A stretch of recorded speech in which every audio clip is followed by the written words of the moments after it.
Hello दोस्तों, तो कल हमारा पेपर है इंग्लिश का। तो क्लास 12 सबको ऑल द बेस्ट। तो आइए जल्दी से हम बिना टाइम ख़राब करे देखते हैं कि बोर्ड एग्ज़ाम में कल क्या आने वाला है और हमें कैसे एग्ज़ाम को पेपर को सॉल्व करना है। तो आइए जल्दी से हम सॉल्व करना स्टार्ट करते हैं।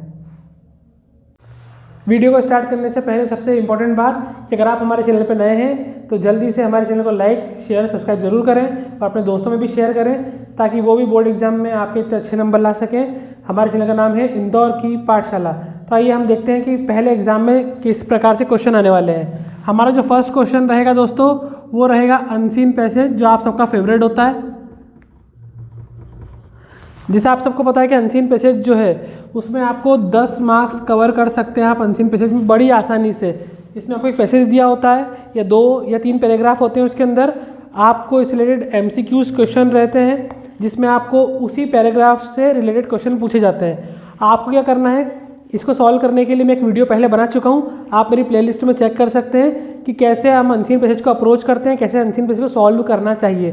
फिर भी आज हमारे पास टाइम कम है क्योंकि बोर्ड एग्जाम कल ही हमारा पेपर है, तो इसके लिए बहुत कम शॉर्ट टाइम में आपके लिए वीडियो लेकर आया हूँ। देखिए अनसीन पैसेज को पढ़ने का तरीका ये होता है कि या तो आप पहले पूरा पैसेज एक साथ पढ़ लें, फिर क्वेश्चन को सॉल्व करना शुरू करें। और अगर हमारे कुछ बच्चों की इंग्लिश कमज़ोर है, जैसे इंग्लिश सबकी अच्छी नहीं होती है, तो अगर हमारे कुछ बच्चों की इंग्लिश कमज़ोर है या वीक है तो आप बिल्कुल चिंता मत कीजिए, आपको क्वेश्चन ध्यान से पढ़ना है। देखिए जो भी क्वेश्चन हो उसको केयरफुली पूरा क्वेश्चन को पढ़े। क्वेश्चन में अगर आप कहीं भी WHO हु लिख रहा है, इसका मतलब वहाँ पर किसी इंसान का नाम आएगा। आपको वेयर लिखा हुआ दिख रहा है क्वेश्चन में, मतलब कहाँ है, जगह का नाम आएगा। और विच पूछे आपसे कोई वस्तु या जिसका है जिसकी, वो नाम आएगा आपको। वाई मतलब अगर आपसे पूछे तो वाई मतलब होता है क्यों, ठीक है। हु मतलब कौन, वेयर मतलब कहाँ, विच मतलब कौन सा है कौन सी, और वाई मतलब क्या होता है। दोस्तों जब भी आपको इन सवालों के जवाब पेपर में देना हो तो बहुत आसानी से आप देखेंगे कि हु लिखा है मतलब आपको पैराग्राफ में किसी का नाम ढूंढना है। दोस्तों अगर वेयर लिखा है तो आपको जगह पूछना है, क्वेश्चन में जगह का बताना है कि कौन सी प्लेस के बारे में क्वेश्चन में बात कर रहे हैं। जब विच लिखा हो दोस्तों तो विच का मतलब कोई वस्तु के बारे में आपको ढूंढना है क्वेश्चन में, और वाई मतलब क्यों, उसमें बिकॉज करके कोई रीज़न दिया होगा तो वो आपको फील करना होता है। अगर 4 ऑप्शन दिए हैं तो आप आसानी से जज कर सकते हैं। पर दोस्तों एक बात ध्यान रखिएगा, अनसीन पैसेज को इतना लाइटली भी मत लेना, थोड़ा दिमाग लगाएंगे अगर आप तो उसमें आपका आसानी से आंसर निकल जाएगा। बहुत से बच्चे वर्ड्स पढ़ते हैं और वर्ड्स ढूंढने की कोशिश करते हैं, कई बार ऐसा पॉसिबल नहीं होगा। आप पूरी लाइन को देखो, ध्यान से देखो, अच्छे से देखो। कभी कभी तो कुछ तो ऐसे होंगे जो एग्जैक्टली आपको मिल जाएंगे, वर्ड टू वर्ड जैसा आपको क्वेश्चन में दिया रहेगा वैसा ही आपको आपके अनसीन पैसेज में पूरा आंसर मिल जाएगा दोस्तों। तो उसमें कोई टेंशन मत लेना, वो नंबर, लेकिन हमको 10 मार्क्स पूरे स्कोर करना है। और 10 मार्क्स के अंदर 5 मार्क्स के ऐसे होंगे जो बहुत ईजी होंगे, आप बहुत आसानी से ढूंढ लेंगे इनको तो। लेकिन इसके अलावा इसमें से 2 क्वेश्चन ऐसे आते हैं जिसमें आपसे मीनिंग पूछ सकते हैं या उसका एंटोनिम्स या आपसे सिनोनिम्स पूछ सकते हैं। देखो दोस्तों मीनिंग मतलब आपको एक वर्ड दिया रहेगा, पूछेंगे what is the meaning of this word, तो आपको 4 ऑप्शन में से उस वर्ड का मतलब पहचानना है कौन सा वर्ड है वो, ठीक है। एंटोनिम्स मतलब होता है विलोम, जिसे अपन हिंदी में बताते हैं ना, विलोम आने का जाना होता है, कम का गो होता है, वैसे आपको एक शब्द दिया रहेगा उसका विलोम बताना है, एंटोनिम्स। और सिनोनिम्स क्या होता है दोस्तों, पर्यायवाची शब्द, मतलब उसी से मिलता जुलता शब्द बताना होगा। इसके अलावा आपको दोस्तों अनसीन पैसेज में एक क्वेश्चन और देखने को मिलता है कि नाउन फॉर्म बताइए, या फिर आपको एक वर्ड दिया रहता है उसको बोलेंगे इसका वर्ब क्या होगा, ऐसा होता है दोस्तों, ठीक है। जैसे पंक्चुएट, आपको बोला कि इसका नाउन फॉर्म लिखना है तो आप लिखेंगे पंक्चुएशन, ई हटा के आप लगा देंगे ION। पंक्चुएट मतलब समय पे बोलते हैं ना, बी पंक्चुएट, समय पे उपस्थित हो, जो समय दिया है वहाँ पे उपस्थित होना है आपको। तो पंक्चुएशन मतलब होता है ये, इसमें ई हटा के ION लगाने से क्या बन जाता है दोस्तों, नाउन बन जाता है, ध्यान रखिएगा। तो दोस्तों समझ में आया कैसे वर्ब को अपन नाउन बनाते हैं। और अगर नॉर्मली नाउन देखा जाए तो आपको एक वर्ड दिया रहेगा ऑलरेडी, मान लो एग्जाम में आपको उन्होंने बोला है कि पंक्चुएशन ही आपको लिखा हुआ है, उन्होंने बोला इसका वर्ब क्या होगा, तो ध्यान रखिएगा। नॉर्मली वर्ब में टी, आपको पता है वर्ब मतलब क्रिया होता है, हिंदी में वर्ब को क्रिया बोलते हैं। तो पंक्चुएट ई हो गया, जैसे स्विम मैंने बोला, स्विम क्या है, क्रिया। इसको अगर नाउन बनाना हो तो अपन लिखते हैं ना, swimming is a good exercise, Jiran के रूप में यूज़ करते हैं इसको ING लगा के।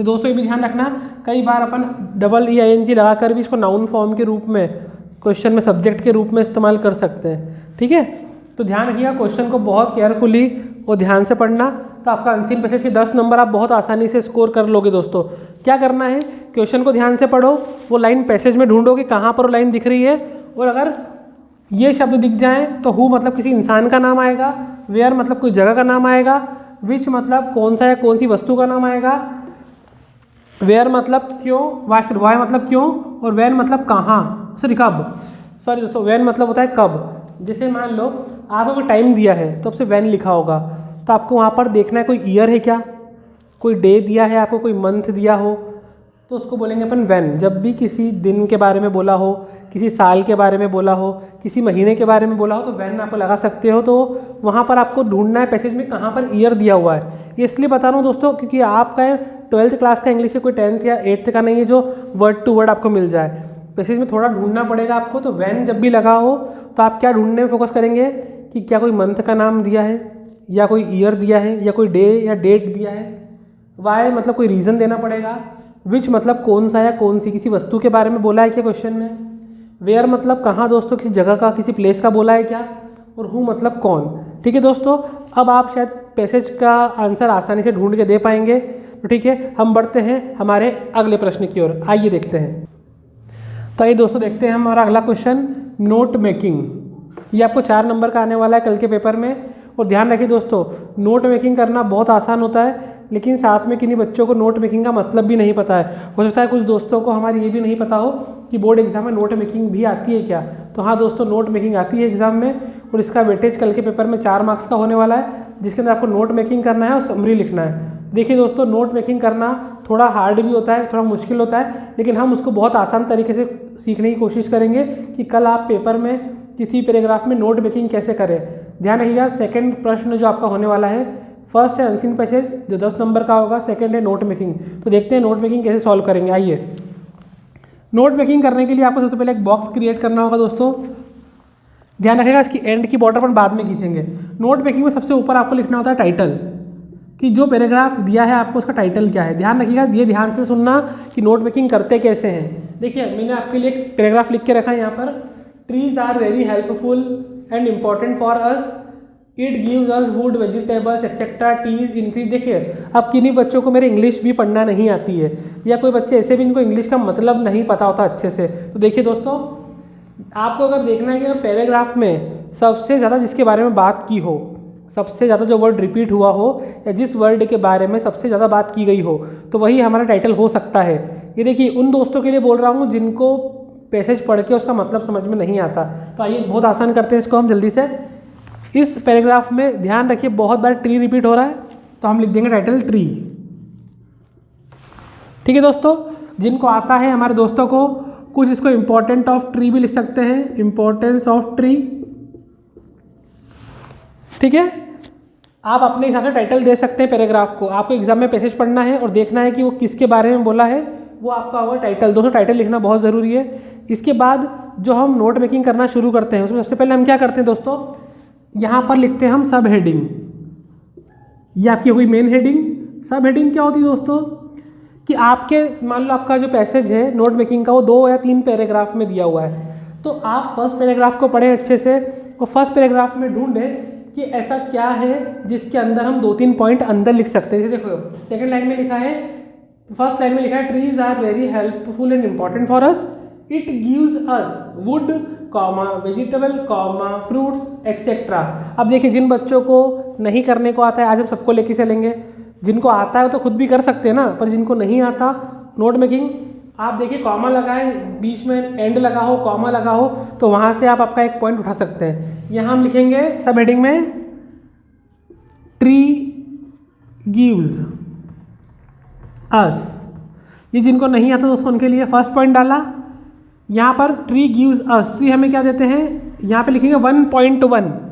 क्या दिया ट्री ने हमको, वुड्स दिया है, तो आप लिखो यहाँ पे वुड्स 1.2। ट्री ने हमको और क्या दिया है, फ्रूट्स एंड वेजिटेबल, और ट्रीज ने 1.3 क्या दिया है हमको, देखो यहाँ पे, ट्री इंक्रीज नेचुरल ब्यूटी, या ट्री हमको ऑक्सीजन देती है, आपको पता है ना ये, तो आप लिखो ऑक्सीजन। ठीक है। सेकेंड पॉइंट, अगर आपको अगला पैसेज दिया है ट्री का तो आप लिखो उसमें बेनिफिट्स टू नेचर, इसमें आप 2.1 लिखो कि देखो अगर आपको सेकंड पैराग्राफ मान लो, अभी तो समय कम है इसलिए मैंने फर्स्ट पैराग्राफ में आपको समझाया, आप क्या करेंगे पैसेज में जहाँ जहाँ कॉमा लगा है आप वहाँ की हेडिंग डालेंगे, उसमें 1.2 मतलब 1.1, 1.2, 1.3 आपको सबके अंदर 3-3 पॉइंट लिखना है दोस्तों। ये ध्यान रखिएगा कैसे आप 3-3 पॉइंट लिखेंगे इसके अंदर। सेकेंड पैराग्राफ के अंदर भी आप ऐसी हेडिंग ढूंढेंगे जैसे मैंने फर्स्ट में ढूंढी है, और उसके अंदर भी 2.1, 2.2 और 2.3 3-3 पॉइंट लिखेंगे आप इसके अंदर, 2-2, 3-3 वर्ड्स के। और तीसरा पैराग्राफ में तीसरी लाइन लिखेंगे उसमें 3.1, 3.2 इतना सफिशिएंट है दोस्तों। फर्स्ट पॉइंट के अंदर 3 पॉइंट, सेकंड पॉइंट के अंदर उसके 3 पॉइंट, थर्ड पॉइंट के अंदर 2 पॉइंट। जब आपका पूरा हो जाए तो आप यहाँ पर ये बॉक्स को क्लोज कर सकते हैं दोस्तों। ये आपका पूरा नोट मेकिंग का फॉर्मेट है। एग्जाम में इसी तरीके से बिल्कुल देख लीजिए ध्यान से। टाइटल सबसे ऊपर लिखना है मतलब हेडिंग, पैराग्राफ में जहाँ पर आपको दिख जाएगी कॉमास लगे वहाँ से वर्ड उठा के यहाँ रखना है। इसमें 1.1, 1.2, 1.3 रखना है। पैसेज देखते जाइएगा मैंने कैसे पॉइंट्स बनाए हैं, कहाँ से बनाए हैं। 2 के अंदर 2.1, 2.2, 2.3 और थर्ड के अंदर 3.1 और 3.2। देखिए दोस्तों बिल्कुल घबराना नहीं है, पैसेज आपको पढ़ना है, इसको अटेम्प्ट जरूर करना है।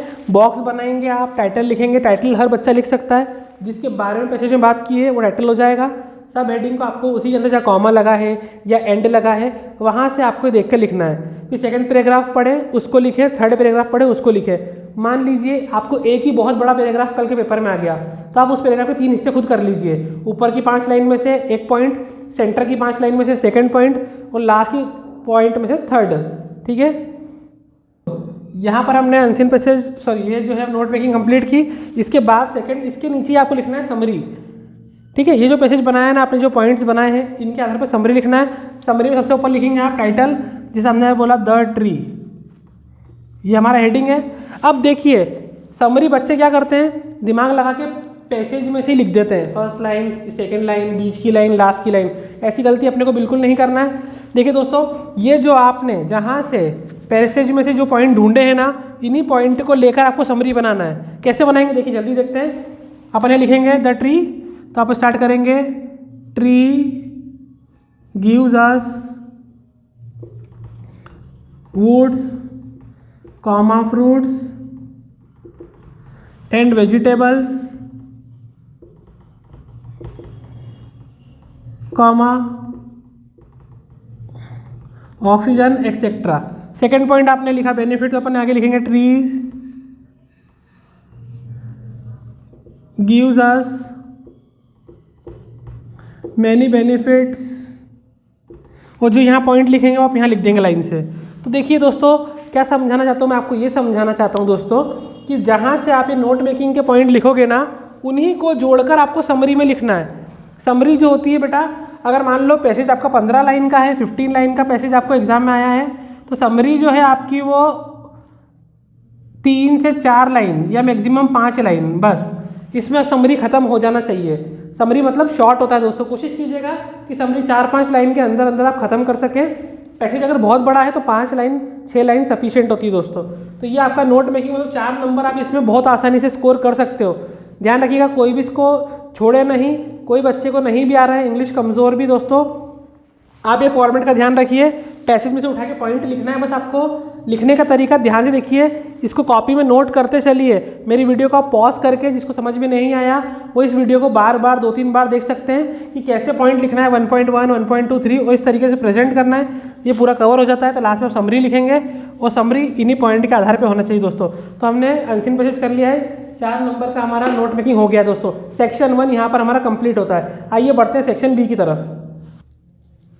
हेलो दोस्तों, देखिए सेक्शन बी के अंदर हमारे पास सबसे पहले आता है या तो एडवर्टीजमेंट, या फिर हमको नोटिस लिखने को आ सकता है इसमें, या फिर हमको पोस्टर भी बनाने को आ सकता है दोस्तों।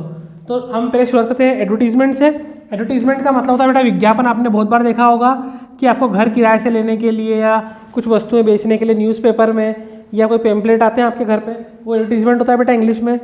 बच्चे बोलते हैं हम कैसे लिखेंगे, हमारी इंग्लिश तो बहुत वीक है। कुछ नहीं करना है दोस्तों, आपको सिर्फ एक बॉक्स बनाना है। यहाँ पे बहुत छोटा सा सिंपल बॉक्स बनाना है आपको। ध्यान रखिएगा क्वेश्चन में पढ़िए, यहाँ पर लिखा है टू लेट। टू लेट का मतलब होता है बेटा दोस्तों किराए से देना। अगर आपको कोई भी चीज़ किराए से देने के लिए बोले तो आप सेंटर में लिखेंगे टू लेट बड़े बड़े अक्षर में, ताकि आपको दिखेगा कि किराए से देने के लिए है। अब क्या देना है, देखो आपको एक हाउस किराए पे देना है, तो क्या लिखेंगे अपन यहाँ पर टू लेट लिख दिया आपने। आप यहाँ लिखो डायरेक्ट 2 BHK हाउस या 2 BHK, दोस्तों हाउस का फ्लैट लिख देते हैं, एग्जाम में फ्लैट आए तो 2 BHK फ्लैट। इसमें जो खास बात है दोस्तों वो लिखना है, जिसे अपन लिखते हैं फुल्ली फर्निश्ड। फुल्ली फर्निश्ड मतलब भैया आपने पूरा फर्नीचर लगा के दिया है, फुल्ली फर्नीचर्ड है ना। फुल्ली फर्निश्ड भी लिख सकते हैं आप, फर्नीचर्ड नहीं लिखना है आपको तो आप फर्निश्ड लिखो, कोई दिक्कत नहीं है सर। फुल्ली फर्निश्ड लिख दिया आपने, क्या हो गया रेडी। देखिए 2 BHK फ्लैट फुल्ली फर्निश्ड, ठीक है। आपने लिख दिया कि भाई पूरी फर्निश्ड है। 24/7 वाटर सप्लाई, 24/7 वाटर सप्लाई कि भैया 24 घंटे आप पानी मिलेगा आपको, इलेक्ट्रिसिटी मिलेगी आपको, ठीक है। लिफ्ट की फैसिलिटी है आपके वहाँ। इसके अलावा आप क्या लिखेंगे, पार्किंग फैसिलिटी आपके वहाँ पर है।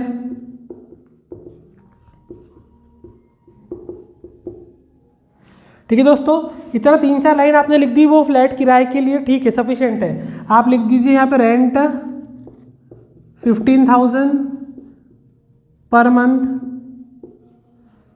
ये आपने रेंट लिख दिया, ठीक है दोस्तों। किराया इतना रुपए देने वाले हैं आप।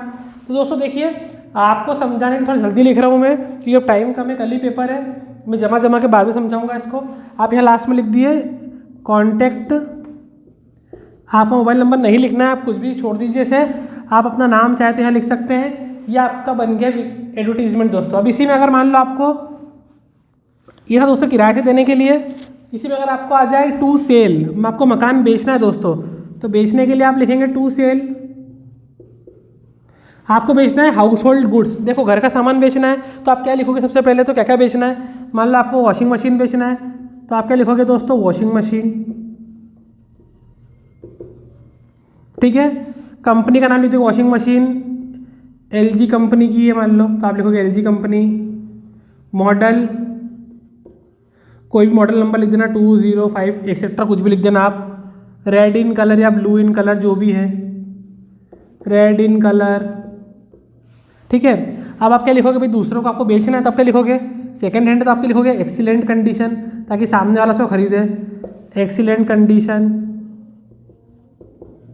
आप लिखोगे अंडर वारंटी पीरियड, कि भाई अभी इसकी वारंटी भी चल रही है, अंडर वारंटी पीरियड। अब भाई देखिए सब चीज़ें हैं आपके पास, कंपनी भी अच्छी है, कलर भी अच्छा है, कंडीशन भी अच्छी है, तो आप क्या लिखोगे, रीज़न लिखना पड़ेगा, तो क्या लिखोगे आप, honour is going to abroad. Abroad मतलब भाई ऑनर जो है वो एब्रॉड मतलब विदेश जा रहा है, इसलिए हम माल बेच रहे हैं। फिर जैसे लिखा आपने कॉन्टैक्ट, वही कॉन्टैक्ट नंबर लिख देंगे आप, नाम लिख देंगे, नीचे खत्म हो जाएगा दोस्तों। तो ध्यान रखिएगा कोई भी चीज़ सेल करने के लिए आता है आपको तो उसका नाम लिखना है, उसी कंपनी का नाम, मॉडल का नाम, कलर का नाम, एक्सीलेंट कंडीशन है, वारंटी पीरियड में लिखो, रीज़न लिखना पड़ेगा आपको, owner is going to abroad या owner is going to other state, आप honour is going to other city, कुछ भी लिख सकते हैं दोस्तों।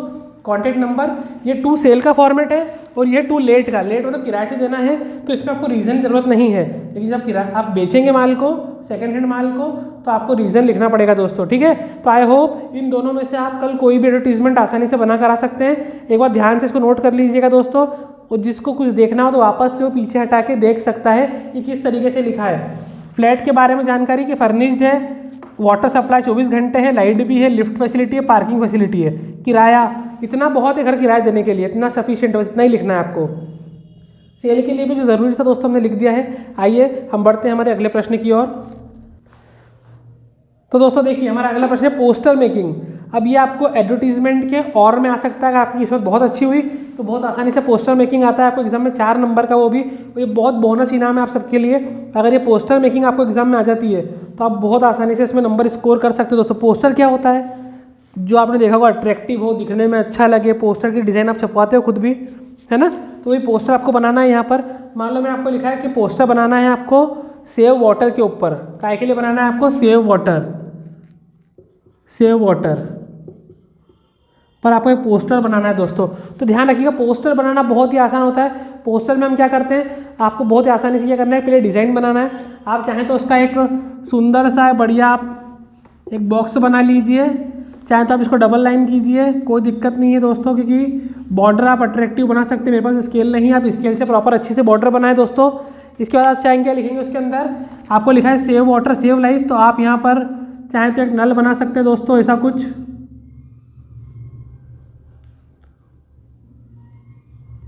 ठीक है दोस्तों, ये आप नल बना सकते हैं। यहाँ से पानी की ड्रॉप्स डाउन हो रही है धीरे धीरे।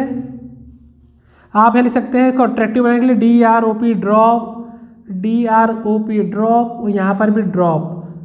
ठीक है, ये बनेगा सिंपल सा। यहाँ आप लिख दीजिए सेव वाटर सेव लाइफ। यहाँ पर भी आप एक मार्जिन बनाकर यहाँ पे इसको डिज़ाइन में SAVE सेव वाटर, इधर भी आप एक और एक्स्ट्रा बना के यहाँ पर सेव लाइफ लिख सकते हैं दोस्तों। ऐसे आप अपनी क्रिएटिविटी के हिसाब से दोस्तों इसे कैसे भी जनरेट कर सकते हैं कि आपको अट्रैक्टिव बनाना है। मान लो इसी की जगह पे आपको दूसरा, इसी की जगह पे पोस्टर आ जाता है जहाँ पर आपको कटिंग ऑफ ट्री या सेव ट्री के बारे में लिखना है कि पेड़ों को बचाना है मान लो, या ब्लड डोनेशन कैंप के बारे में आ जाता है कि आपको ब्लड डोनेशन के बारे में लिखना है दोस्तों। तो ध्यान रखिएगा, इसके लिए भी आपको एक बॉक्स बनाना है पहले सुंदर सा अच्छा। आप चाहें तो बॉक्स में कोई क्रिएटिविटी कर सकते हैं अपने हिसाब से। अब यहाँ पर आपको ट्री बनाना है। देखिए दोस्तों, ट्री जितना सिंपल रखेंगे आप उतना उसको अट्रैक्टिव बना सकते हैं। मेरे हिसाब से जो मुझे ठीक लग रहा है मैं वो बना रहा हूँ। मैंने 2 ट्री बना ली, छोटा बड़ा। यहाँ पर मैंने एक ट्री बनाया जो ऑलरेडी कट चुका है, उसकी जड़ें फैली हुई है। आप इसको और अच्छे से बना सकते हैं। यहाँ पर मैंने कुल्हाड़ी बना दी है, और यहाँ पर मैंने लिख दिया है क्रॉस कि हमको ट्री को नहीं काटना है दोस्तों। यहाँ आप इसको लिख सकते हैं ट्री के बेनिफिट्स के, ट्री हमें ये देता है, जैसे ट्री गिव्स अस क्या देता है दोस्तों, फ्रूट्स वेजिटेबल, जो जो थोड़ा बहुत 2-3 नाम जो आपको याद हो स्पेलिंग तो लिख देना यहाँ पर। यहाँ आप लिख सकते हैं सेव ट्री, जैसे हमने ऊपर सेव वाटर में लिखा, आप यहाँ सेव ट्री लिख सकते हैं दोस्तों। यहाँ पर लिख सकते हैं सेव लाइफ। यहाँ पे आप नीचे भी लिख सकते हैं यहाँ पर कि कुछ भी ग्रो मोर ट्री,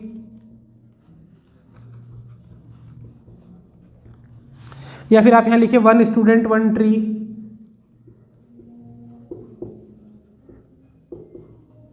ऐसा कुछ भी क्रिएटिव स्लोगन्स बना के दोस्तों लिख सकते हैं। सोचिए एडवर्टीजमेंट में फिर भी स्पेलिंग की गलती होने के चांस हो जाते हैं। यहाँ पर सिर्फ पोस्टर बनाना है, आपको 4 नंबर एग्जाम में दोस्तों मिल सकते हैं, 4 नंबर जो कल के पेपर में हमारे पास होने के लिए बहुत काम आएंगे। पर ये आपको एडवर्टीजमेंट के और में आ सकता है पोस्टर राइटिंग, तो ध्यान रखिएगा। आइए बढ़ते हैं हमारे अगले प्रश्न की तरफ जल्दी से। और लेटर की ही और में आपको एक और लेटर आएगा, एक लेटर होगा फॉर्मल, एक लेटर होगा इनफॉर्मल। फॉर्मल मतलब जो आप किसी कलेक्टर को या किसी अथॉरिटी को लिखते हो, उसमें सब्जेक्ट भी आता है, टू द सैल्यूटेशन भी आता है, उसमें एक आपको पूरा फॉर्मेट लिखकर लास्ट में अपना नाम, सिंसियरली, थैंकिंग यू सब लिखना होता है। वो सेकंड लेटर आता है दोस्तों इनफॉर्मल, जो आपके फ्रेंड को लिखते हो, आप अपने पिताजी को लिखते हो, किसी भी बारे में लिख सकते हो। देखिए हम दोनों के बारे में फॉर्मेट समझेंगे दोस्तों। हम अकॉर्डिंग टू न्यू फॉर्मेट बात करते हैं कैसे लेटर लिखना है। मान लो ये आपकी बोर्ड की कॉपी है दोस्तों, देखिए बोर्ड की कॉपी अपनी, यहाँ पर आपको लेटर लिखना स्टार्ट करना है। सबसे पहले आप लिखेंगे यहाँ पर एड्रेस। एड्रेस लिखेंगे दोस्तों कौन सा, आपके खुद का, मतलब अपना घर का ओरिजिनल है। जो क्वेश्चन में आपको एड्रेस दिया है ना कि आप ये हैं, आपका नाम ये है, आपको पता होगा क्वेश्चन में एड्रेस दे के रखते हैं, तो हमको जो एड्रेस दिया है हम यहाँ लिखेंगे खुद का एड्रेस। इसके बाद हम जो है ये मान लो आपका मकान नंबर यहाँ लिखा, कॉलोनी का नाम यहाँ पर, और यहाँ पे 2 लाइन में आपका एड्रेस आ गया दोस्तों। एक लाइन छोड़ के, ध्यान रखें, एक लाइन छोड़ के आप डेट लिखेंगे यहाँ पर, फिर एक लाइन छोड़ेंगे आप यहाँ लिखेंगे, फिर जैसे कलेक्टर को लिखना है मान लो लाउड स्पीकर के लिए, तो टू द कलेक्टर, फिर आप डिस्ट्रिक्ट इंदौर मध्य प्रदेश या डिस्ट्रिक्ट जो भी हो आप जहाँ पर आप रहते हैं वो डिस्ट्रिक्ट लिखें, नीचे लिखें आपका जो भी मध्य प्रदेश है जो भी है। फिर सब्जेक्ट लिखना है आपको दोस्तों, तो एक लाइन छोड़ेंगे आप, सब्जेक्ट आपको क्वेश्चन में ऑलरेडी मिल जाता है, जैसे जिसको भी लिखना हो तो उसका नाम यहाँ लिखना है आपको। अगर कलेक्टर का बोले तो कलेक्टर का लिखना है। मान लो आपको बोला उन्होंने आपको हेल्थ मिनिस्टर को लिखना है किसी गवर्नमेंट स्कूल में माल फंक्शनिंग की वजह से, तो टू द कलेक्टर लिखें आप। मान लो चोरी की समस्या के लिए आपको जिलाधीश महोदय को लिखना है तो आप वो यहाँ पर लिखेंगे। जो भी आपको दिया है वो आपको यहाँ पर लिखना है। इसके अलावा सब्जेक्ट भी क्वेश्चन में दिया होता है, लाउड स्पीकर का दिया है तो आप लिखेंगे restriction on the use of loud speaker, या फिर ban on the use of loud speaker यहाँ लिखेंगे दोस्तों। या फिर इसके अलावा अगर मान लो आपको उन्होंने दिया है कि पोस्टमैन वाला, कि यहाँ के पोस्ट मास्टर को लिखना है आपको लेटर, तो आप लिखेंगे टू द पोस्ट मास्टर, पूरा लिख देंगे किस जगह का है आपका एड्रेस, सब्जेक्ट में लिखेंगे कंप्लेंट अबाउट द पोस्टमैन। फिर आप टॉपिक लिखना स्टार्ट करते हैं दोस्तों। ध्यान रखिएगा यहाँ पर आपको 3 पैराग्राफ में लिखना है। फर्स्ट पैराग्राफ आपने लिखा कि भैया आप कहाँ हैं, कौन है, किस कॉलोनी में रहते हैं। मान लो लाउड स्पीकर की बात करूँ तो मैं क्या लिखेंगे, हम लिखेंगे I am living in this area, my board examination are coming near, है ना। Some people of our area use their loud speaker from early in the morning till late night. खत्म, paragraph change. So I am unable to continue my study in this, है ना। Some old patients are living also here, एक line लिखा, छोड़ा अपन लिखा so kindly impose ban on the loud speaker. ऐसे आपको लेटर को बीच में से 2 पैराग्राफ या 3 पैराग्राफ में तोड़ना है दोस्तों। लास्ट में जब आपका पूरा 2-3 पैराग्राफ हो जाए दोस्तों, तो आप यहाँ पे लास्ट में लिखेंगे थैंकिंग यू। दोस्तों थैंक्स यू नहीं लिखना है, ध्यान रखिएगा, थैंकिंग यू लिखते हैं अपन। यहाँ पर प्रिंसिपल वगैरह को लिखते वक्त हम यूआर ओबीडेंट लिखते हैं, यहाँ पे अपन लिखेंगे यूआर फेथफुली, यूआर फेथफुली। और जो भी आपको नाम दिया है दोस्तों वो नाम आप नीचे लिखेंगे। ठीक है दोस्तों, ध्यान रखिएगा ये पूरा पेज है, आपको मार्जिन में नहीं घुसना है, आप इधर भी नहीं लिखेंगे, आपको प्रॉपर बिल्कुल अच्छे से इसको रिप्रेजेंट करना है। जितना अच्छा आप लेटर लिखोगे उतने अच्छे नंबर मिलेंगे दोस्तों। तो ये फॉर्मेट कौन सा था दोस्तों, फॉर्मल लेटर का। अगर आपको प्रिंसिपल को लिखना हो तो यहाँ से डेट यहाँ से हट के दोस्तों डेट नीचे आ जाएगी, एड्रेस हट जाता है, क्योंकि प्रिंसिपल को कभी भी हम एड्रेस नहीं लिखते हैं। इसके बाद दोस्तों अगर मान लो यही लेटर में मैं बोलूँ कि किसी और को, मान लो अपने पिताजी को लिखना है या अपने दोस्त को लिखना है, तो यही हमारा पेज का फॉर्मेट है दोस्तों। ये हमारा पेज है। दोस्त को लिए हम कुछ भी डेट या कुछ नहीं डालते, सिर्फ लिखेंगे हम क्या लिखेंगे, डियर फ्रेंड। अगर आपको पेपर में फ्रेंड का नाम दिया तो लिख देना कॉमा, क्या लिखेंगे हम, I am well here and hope the same for you, and hope the same for you. ठीक है, मैं यहाँ कुशल मंगल हूँ, तुम्हारे लिए भी प्रार्थना करता हूँ, है ना। फिर अपन मान लो दोस्त को इनवाइट करना है या उसको बर्थडे पार्टी के लिए बुला रहे हैं या सिस्टर मैरिज के लिए बुला रहे हैं, तो क्या लिखेंगे, आई एम एक्साइटेड या आई एम एक्साइटेड लिख दो आप, to inform you that my brother marriage is on this date लिखना है। I am inviting you to attend the marriage, जैसे लिखना है आपको लास्ट में, वो लिख देंगे आप। इसके बाद आप लिखेंगे convey my regards to your parents, convey my regards to your parents. और आपका ये पूरा नीचे लिखेंगे आप, इसमें डेट टू क्वेश्चन डालना है, थैंकिंग यू भी नहीं करना है, सिर्फ लिखेंगे यूअर फ्रेंड या यूअर लविंग फ्रेंड, कुछ भी लिख दो, नीचे जो नाम पेपर में दिया है वो। ठीक है, यहाँ पर क्या आएगा, जिस कारण से आप इन्फॉर्म कर रहे हो, आप पार्टी के लिए इन्फॉर्म कर रहे हो तो पार्टी का लिख दो, आप अगर बर्थडे पार्टी के लिए बुला रहे हो वो लिख दो, सिस्टर मैरिज के लिए बुला रहे हो तो लिख दो। फॉर्मेट यही रहेगा, फ्रेंड को लिखना हो, पिताजी को लिखना हो तो ये फॉर्मेट रहता है, कलेक्टर को लिखना हो, पोस्टमैन को लिखना हो तो फॉर्मेट ये होता है दोस्तों। आपके लिए इंपॉर्टेंट बता दूं मैं आपको कि 3 एप्लीकेशन कल के लिए पेपर के लिए बहुत ज़रूरी है करना। आप पोस्टमैन के लिए करके जाएँ कि आपको पोस्ट मास्टर को कंप्लेंट करना है पोस्टमैन के बारे में, आप lack of facility in government hospital करके जाएँ अच्छे से, और आप एक और कर सकते हैं लाउड स्पीकर की दोस्तों। इसके अलावा अगर आपको स्कूल के प्राचार्य के लिए बात करना है तो आप SLC करके जाएँ, school leaving certificate, transfer certificate करके जाएँ दोस्तों। ये अगर मैं इनफॉर्मल की बात करूँ तो मैंने बता दिया birthday party, brother sister marriage के लिए, पिताजी को मनी ऑर्डर के लिए। फॉर्मेट दोस्तों यही है, तो इससे आपके कल 4 नंबर पक्के हो जाएंगे। जिन बच्चों को लेटर नहीं भी आता है वो अगर फॉर्मेट को फॉलो करेंगे, थोड़ा बहुत इसके अकॉर्डिंग लिख के आएंगे तो आपको हो सकता है कि 2-1 नंबर 3 नंबर मिल सकते हैं दोस्तों। तो आइए जल्दी बढ़ते हैं अगले प्रश्न की तरफ। दोस्तों हमारा अगला प्रश्न है आर्टिकल और रिपोर्ट राइटिंग। ये बहुत सिंपल है, देखो पेपर के फॉर्मेट चेंज हो चुका है तो इसलिए पेपर में ऐसे तो आएगा नहीं, आपको पता होगा ऐसे निबंध नहीं आएगा पेपर में, तो आपको उसकी जगह पे आर्टिकल लिखने को आएगा दोस्तों। आर्टिकल क्या होता है, कोई टॉपिक दिया होगा और आपको उसके बारे में लिखना है। अगर किसी बच्चों को मेरा ज़्यादा आर्टिकल में प्रॉब्लम हो, सिंपल समझे, जैसे हम ऐसे निबंध जब लिखते हैं ना ऐसे, तो हम पॉइंट्स लिखते हैं आउटलाइन। जैसे मान लो वंडर ऑफ साइंस का लिख रहे हो तो आप लिखते हैं introduction, advantage of science, disadvantage of science, conclusion, ऐसे पॉइंट लिखते हैं आप। लेकिन आर्टिकल में पॉइंट नहीं लिखना है, आपको उसी को पैराग्राफ में लिखना है दोस्तों। क्या में लिखना है?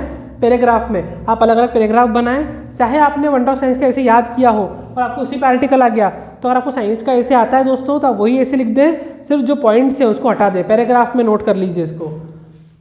ठीक है दोस्तों, इसी के अगर आपको मान लो गेम्स एंड स्पोर्ट्स पे आर्टिकल आता है तब भी आपको यही करना है। देखो 2-3 आप करके जाएं, वंडर ऑफ साइंस या साइंस के बारे में कुछ भी, गेम्स, और इसके बाद होता है कोरोना, क्योंकि अभी करंटली बहुत इशू में आ रहा है, तो कोरोना भी आपको कल के पेपर में देखने को मिल सकता है दोस्तों। अब रिपोर्ट राइटिंग की बात मैं करूँ तो इसमें क्या होता है, आपको एक पैराग्राफ दिया होता है और कुछ पॉइंट्स दिए होते हैं उसके अंदर, और आपको उन्हीं पॉइंट को जोड़ के एक पैराग्राफ बनाना होता है दोस्तों। फॉर एग्जाम्पल मान लो मैंने एक रोड एक्सीडेंट के बारे में लिखा, मैंने बोला यू आर द विटनेस। क्या लिखा दोस्तों मैंने? You are the witness. आप एक विटनेस हैं और आपने एक रोड एक्सीडेंट होते हुए देखा है, और मैंने आपको पॉइंट दे दिए कि इस जगह पर हुआ, इतनी तारीख को हुआ, एक कार और बस थे, उनका एक्सीडेंट हो गया, लोग बहुत इंजर्ड हो गए, और send them to the hospital, और आपको उसके बारे में रिपोर्ट लिखना है। मान लो दोस्तों बहुत आसान होता है रिपोर्ट लिखना। आप सबसे पहले डेट, डे और टाइम लिखो। क्या लिखोगे? डेट, डे और टाइम। चाहे तो प्लेस भी लिख सकते हो आप। फिर आप लिखेंगे क्या कि भाई मैं जा रहा था, मान लो मैंने कोई देखा एक्सीडेंट, तो मैं लिखूंगा आई एम गोइंग टू, या सॉरी जा रहा था दोस्तों, सुनिए आई एम नहीं, आई वॉज गोइंग टू। ध्यान रखिएगा जब भी रिपोर्ट राइटिंग आप लिखते हैं तो ये पास्ट की इवेंट है जो पहले हो चुकी है, तो आप इसको पास्ट टेंस में लिखेंगे। फिर शुरुआत करते क्या लिखेंगे आप? I was going to visiting my friend's house, या I am going to my friend's house, है ना, ये फ्रेंड्स होम आप लिखेंगे। तो मैंने देखा, सडनली आई सॉ। देखिए इसी फर्स्ट लाइन जो है ना वो आपको पास्ट कंटिन्यूस में लिखना है, मतलब वॉज लगा के आईएनजी लगाना है। इसके बाद आप जितनी भी रिपोर्ट राइटिंग लिखोगे दोस्तों, ये देखिए जो मैं बोलने वाला हूँ गोल्डन वर्ड है आपके लिए, जितनी भी फर्स्ट वर्ड जो होगा वो आपको पास्ट कंटिन्यूस में लिखना है। पास्ट कंटिन्यूस का मतलब होता है दोस्तों क्या, या तो आप वॉज वर्ड लगाएंगे और वर्ब की फर्स्ट फॉर्म में आप लगाएंगे दोस्तों आईएनजी। ठीक है, ये फर्स्ट सेंटेंस में। और इसके बाद आप पूरा जो भी लिखेंगे उसमें आपको लगाना है दोस्तों सिंपल पास्ट। क्या लगाना है दोस्तों? Simple past tense. जो टेंस नहीं आते हो कोई दिक्कत नहीं है, आपको सिर्फ वर्ब की सेकंड फॉर्म का यूज़ करना आना चाहिए दोस्तों।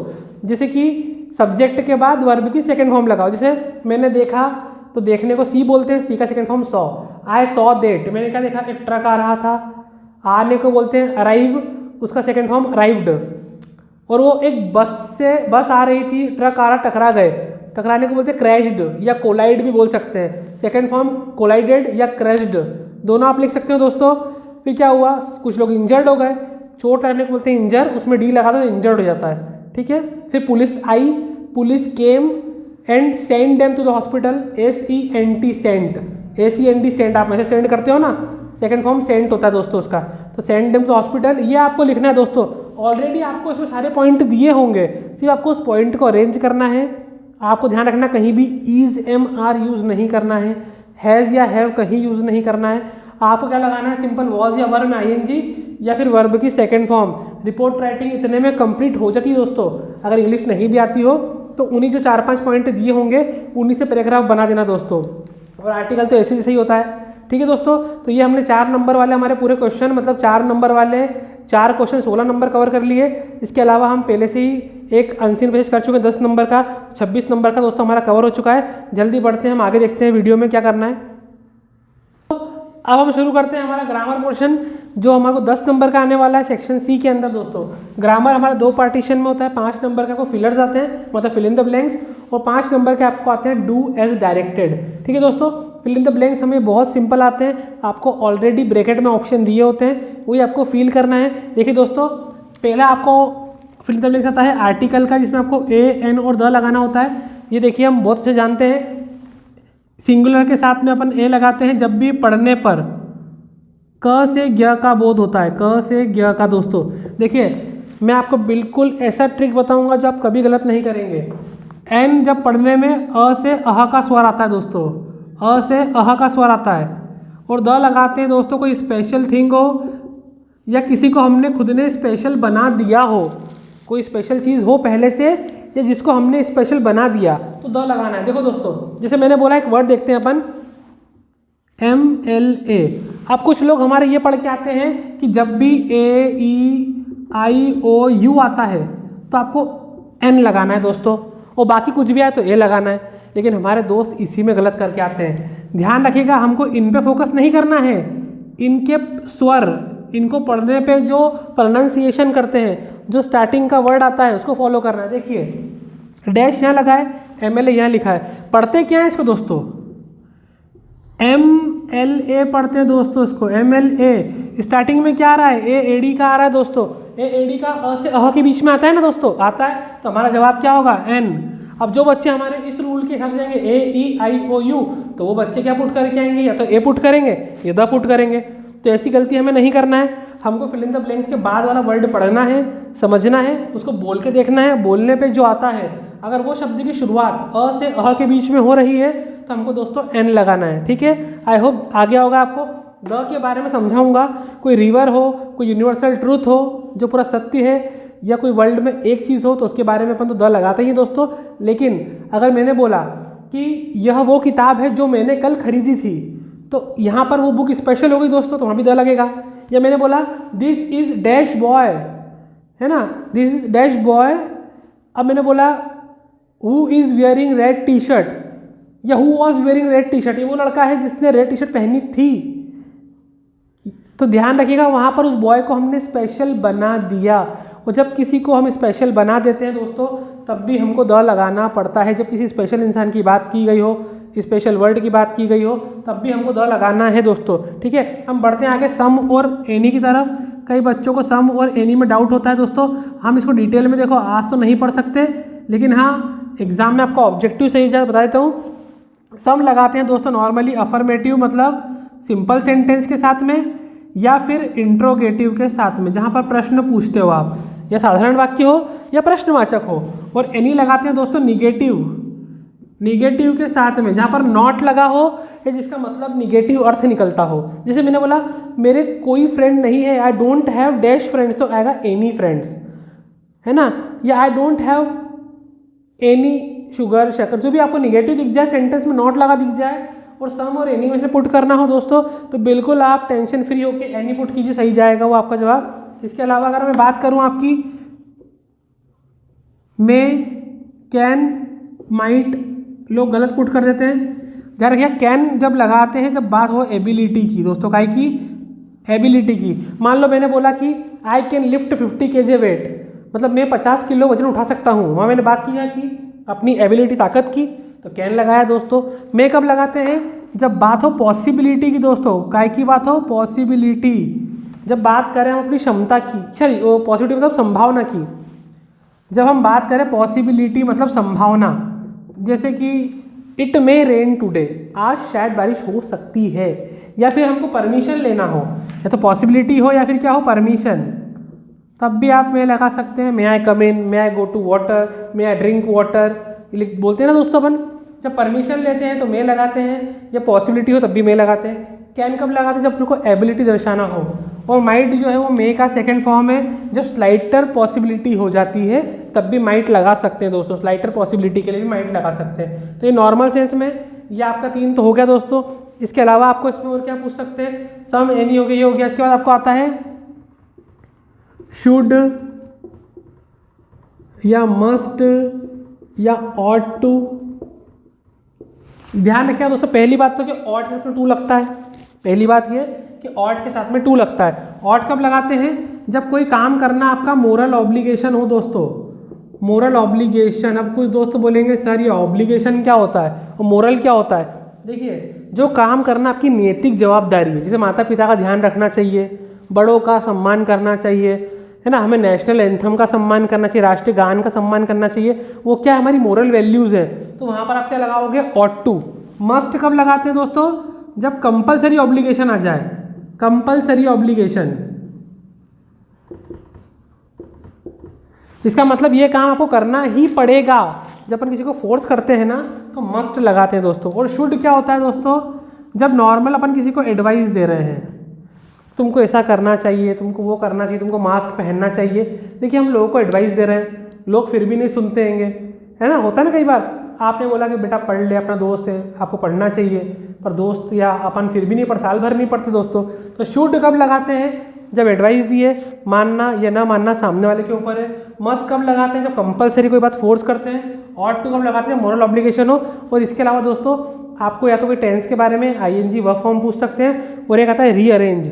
सेंटेंस आपको हैश के साथ स्लैश लगा के वाक्य दिया होता है, ठीक है, और आपको उसको जोड़ के एक पूरा वाक्य बनाना होता है। नॉर्मली इसमें इंपॉर्टेंट है an apple in a day keeps the doctor away, ये सेंटेंस पेपर में आता है, ध्यान रखिएगा। An apple in the day keeps the doctor away, ये आपको आगे पीछे दिया रहेगा, आपको उसे जोड़ के बनाना है दोस्तों। तो ये आपके 5 नंबर के फिलर्स हो गए हैं। अब जो 5 नंबर के डूएज डायरेक्ट हैं दोस्तों, मेरे को फिलर्स की आपको मेरी यूट्यूब पे एक लिंक और मिल जाएगी जिसमें मैंने फिलर्स की वीडियो बनाई हुई दोस्तों। आपको जो इसके अलावा डाउट्स हो तो आप मेरी फिलर की वीडियो ज़रूर देखिएगा, सारे डाउट आपके कल के पेपर के पहले क्लियर हो जाएंगे और आपके 5 मार्क्स फिलर के पूरे श्योर हो जाएंगे, 5 नंबर आपको पूरे आएंगे, ठीक है दोस्तों। 6 क्वेश्चन आएंगे, 5 करना रहेंगे आपको। डूएज डायरेक्ट में आपको दोस्तों अगर आपको टेंस आते हो तो निगेटिव इंट्रोगेटिव बनाने को आएगा टेंस में आपको दोस्तों, या फिर आपको वॉइस चेंज करने के लिए आएगा दोस्तों, या फिर उसमें आपको टेंस आएगा, वॉइस आएगा, सो दैट को चेंज करने में आएगा, टू और टू को चेंज करने में आएगा दोस्तों। अभी समय की अभाव है कारण उसको डिटेल में हम नहीं पढ़ पा रहे हैं, मैं आपको शॉर्ट में थोड़ा सा जो 3-4 दोस्तों जल्दी से देखते हैं हम 5 नंबर के डूएज डायरेक्टेड। देखिए, she is very intelligent, she can pass any exam. Exam आपको लिखा रहेगा, आपको इसको कन्वर्ट करना है सो दैट में, क्या दोस्तों, सो दैट में, ध्यान रखिएगा। सो दैट लगाना बहुत आसान होता है, आपको वेरी को हटा के आपको सो लगाना है, तो बन जाएगा शी इज सो इंटेलिजेंट। इस फुल स्टॉप को हटा के आपको दैट लगाना है, दैट, बाकी पूरा सेंटेंस जो दिया है वो एक साथ हो जाएगा, she can pass any exam. दोस्तों ये पूरा 2 सेंटेंस को मिला के एक बन जाएगा। वेरी को हटा के सो लगाया, फुल स्टॉप को हटा के आपने दैट लगाया, बाकी पूरे सेंटेंस को साथ में लिख दिया, ठीक है दोस्तों। तो ये आप सो दैट में कन्वर्ट कर सकते हो। अगर वेरी नहीं लिखा है क्वेश्चन में तो जो भी हेल्पिंग वर्ब होगी उसके बाद आपको सो लगाना है दोस्तों। अब एग्जाम में एक और बनता है कि आपको टू और टू लगाना है, TOO और TO2 लगाना है दोस्तों। ध्यान रखिएगा, इस सो को हटा के TOO लगाते हैं, और जब ये 2 लगाएंगे तो डेट भी हट जाएगा दोस्तों, ध्यान रखिएगा, और सब्जेक्ट और हेल्पिंग वर्ब भी हट जाएंगे। ये बन जाएगा she is too intelligent to pass any exam. क्या करा दोस्तों, इस सो को हटा के TOO लगाया, फुल दैट और सब्जेक्ट और हेल्पिंग वर्ब को हटा के TO2 लगाया, सेम लिखा। अगर ऐसा कोई एग्जाम में आ जाता है मान लो दोस्तों, तो सब्जेक्ट तो हटेगा, हेल्पिंग वर्ब होगा, अगर साथ में नॉट होगा तो नॉट भी हटेगा दोस्तों।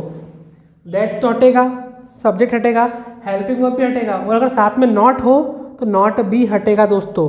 ये ध्यान सुनिएगा।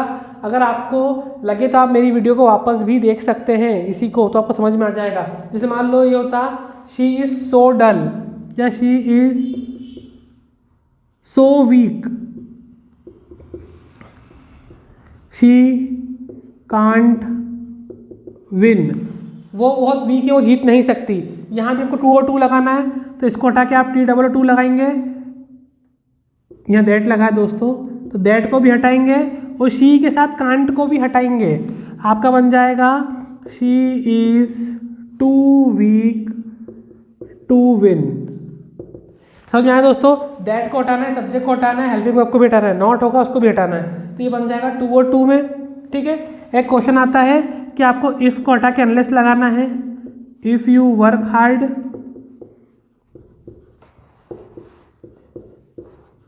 You will pass. अगर आप मेहनत करोगे तो आप पास हो जाओगे। क्वेश्चन में लिखा होता है आपको अनलेस लगाना है दोस्तों, क्या लगाना है, अनलेस। तो आप इफ को हटा के अनलेस लगाएंगे तो यहाँ हो जाएगा अनलेस। अनलेस दोस्तों अपने आप में एक निगेटिव है, अनलेस अपने आप में निगेटिव नहीं वाला सेंटेंस है, तो ये हो जाएगा अनलेस यू वर्क हार्ड। अगर आप मेहनत नहीं करोगे तो आप पास हो जाओगे, नहीं दोस्तों। अगर आपने पहले सेंटेंस को निगेटिव बनाया है तो आपको दूसरे को भी निगेटिव बनाना पड़ेगा। तो आपको दूसरे को निगेटिव बनाने के लिए यू विल के बाद लगाना पड़ेगा नॉट पास। ये हो जाएगा अनलेस यू वर्क हार्ड, अगर तुम मेहनत नहीं करोगे यू विल नॉट पास। ध्यान रखिएगा, इफ जो है वो सिंपल सेंटेंस के लिए आ रहा है, इसके बाद आप क्या लगा रहे हो, सेंटेंस भी सिंपल है। तो आप क्या करोगे, जब अनलेस लगाओगे दोस्तों तो सेकंड सेंटेंस में भी आपको नॉट पुट करना है, ध्यान रखना। इफ मतलब होता है यदि, यदि मेहनत करोगे तो पास हो जाओगे, अनलेस अगर जब तक मेहनत नहीं करोगे पास नहीं होगे। तो इसको भी निगेटिव बनाना पड़ेगा दोस्तों। देखिए अभी ज़्यादा वक्त नहीं है, हम इतना ही कर पाएंगे।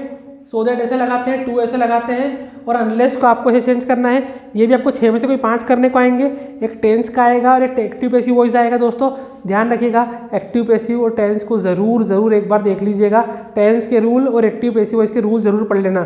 ध्यान रखिएगा पैसिव वॉइस में हमेशा वर्ब की थर्ड फॉर्म आती है, फर्स्ट फॉर्म नहीं आती। अगर पहले से EZMR और ING लगा हो तो आपको BEING बीइंग का यूज़ करना है और वर्ब की थर्ड फॉर्म लगाना है। अगर पहले से हैज़ है और वर्ब की थर्ड फॉर्म लगी दोस्तों तो आपको हैज़ है उसमें बीन लगाना है और फिर वर्ब की थर्ड फॉर्म यूज़ करना है दोस्तों। ये बात आप बहुत अच्छे ध्यान रखिएगा। आइए हम जल्दी से देखते हैं एक इम्पॉर्टेंट जो बहुत ज़रूरी है, देखिए ज़रा जल्दी से देखते हैं। एक बहुत इम्पॉर्टेंट, शी डिड होमवर्क। दोस्तों यहाँ लिखा है शी डिड होमवर्क, और आपको एग्जाम में बोलते हैं इसका निगेटिव बनाने को। निगेटिव बनाना देखिए दोस्तों, बच्चे क्या करते हैं, बच्चे लिखते हैं शी डिड नॉट होमवर्क। दोस्तों ये गलत हो जाता है। ये जो डिड नॉट लगाया है आपने, ये तो हेल्पिंग वर्ब है। और आप ध्यान रखिए जब वर्ब की सेकंड फॉर्म जो है ना, ये डिड जो है वो हेल्पिंग वर्ब नहीं है, वर्ब की सेकंड फॉर्म है। ये डू की सेकंड फॉर्म है दोस्तों, डू की सेकंड फॉर्म होती है डिड, थर्ड फॉर्म होती है डन।